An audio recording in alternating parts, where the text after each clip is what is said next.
That's just some of the ads in Chicago's mayor race. Less than 3 years since the defund the police movement took hold. Well, the pendulum is starting to swing back. James Patterson is the world's best-selling author, literally. He, along with co-author Matt Eversmann, chronicled the normal yet extraordinary lives of American police officers over the past few years in a new book titled Walk the Blue Line. You see the cover there. Gentlemen are with us now. I know you've been quoted, James, as saying more action than 4 Alex Cross novels in this book. Give me 1 or 2 of the storylines that even you could not have dreamed up that you guys were able to chronicle. Yeah, I thought I knew a lot about, because I've been writing about cops for a long time. I've done a lot of ride-alongs, and I really didn't. And I think anytime you can read a book or watch a film and you learn something that you think you understand and you didn't, I think it's a useful thing. I'll give you one example of just an incredible. There was a detective, and she'd only been on a detective for about a month. She went out on a drug raid. And she saw some action around the garage, and she walked back to the garage. 2 guys came out and started shooting at her. She killed both of them, and she was shot 10 times. And the thing of it is anytime you stop a car, anything that happens, you just don't know what's gonna. You don't know if you're gonna survive that day. Yeah, no. Look, you have to always remember when you think about police officers, they don't know whether they're going to come home, and they're trained to run to the sound of gunfire. Matt, as you chronicled this, how much did the national conversation about policing and, to be frank, the war on police that existed for a long time, wear on the psyches of officers, big departments, small departments? Yeah, listen, I mean, you hit the nail right on the head, Leland. It affected everyone.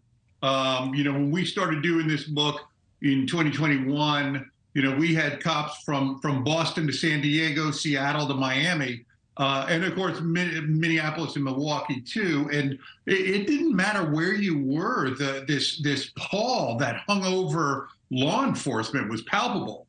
And, you think about it for a second, what you and Jim were just saying, you don't know what's going to happen 5 minutes from now if you're a law enforcement officer. And now you've got this muck running on top of you. I mean, it was disastrous.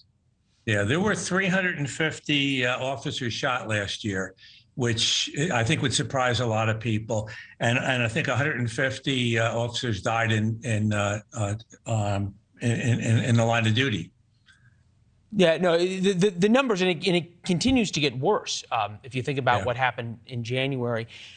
James, to you, was there any discernible differences between officers in small town departments, big town departments, north, south, east, west? What was sort of the layout of the country that changed the stories you found? I don't think there was a layout of the country as much as there are certain areas, certain, small towns, certain areas of big cities where it's just working because people are listening. The cops are listening. The neighborhoods are listening to the cops, and where there is a discussion, that's why I think for me, this is the most important book I've done, because you read it and you get it. You finally understand what's going on with cops. You understand how impossible. I mean, their job is mission impossible. It's very hard. You said that respectfully about nurses. The last book about, you said, chronicling the time of nurses, most important book you've ever done. What was the differences between these two, and what makes this one different, if you will, and more poignant?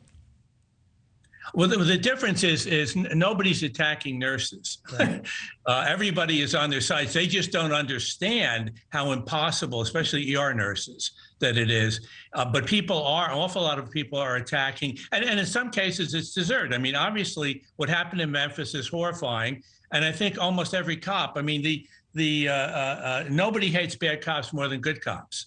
But that doesn't. But there's still terrible things are happening. But the reason I think it's important is because cops are being attacked so much right now. Nurses, not at all. Nurses just aren't appreciated enough. Well, that is true. My father always told me to marry a nurse for obvious reasons. Matt, as you reported on this book, and since 2021. Have you seen the pendulum start to swing back? Are police officers starting to feel that, or do they still feel under siege? I think it's a slow movement with that pendulum switch. Like everything, it takes a lot of time. But I do know this, and I can use a short, metric of the last, probably like 12 weeks since we got the galleys out to cops who have read this book and said, first of all, thank you for telling this story. Now we've seen it. I was skeptical, but now I see it. You're telling the story. We were able to share what it's like with the public, and that's a good thing. And I think you can feel the tension is disseminating a little bit. But boy, we need it fast. I mean, if these folks leave at the numbers they were leaving, we're in a world of hurt. I mean, you talk about an epidemic that will be lights out for us. Yeah, and you also think about how hard the big city departments, we were showing video of Chicago police, but big city departments are having to recruit. And I know it's something that you guys talk about in the book. James Patterson, Matt Eversmann, thank you for being with us. The book is Walk the Blue Line, which is some incredibly poignant and really fascinating stories of policing in America in its rawest form from two of the best writers and investigators there are. Gentlemen, thank you. Good to see you. Thank you. Leland. Thank you very much. Thank you, Leland.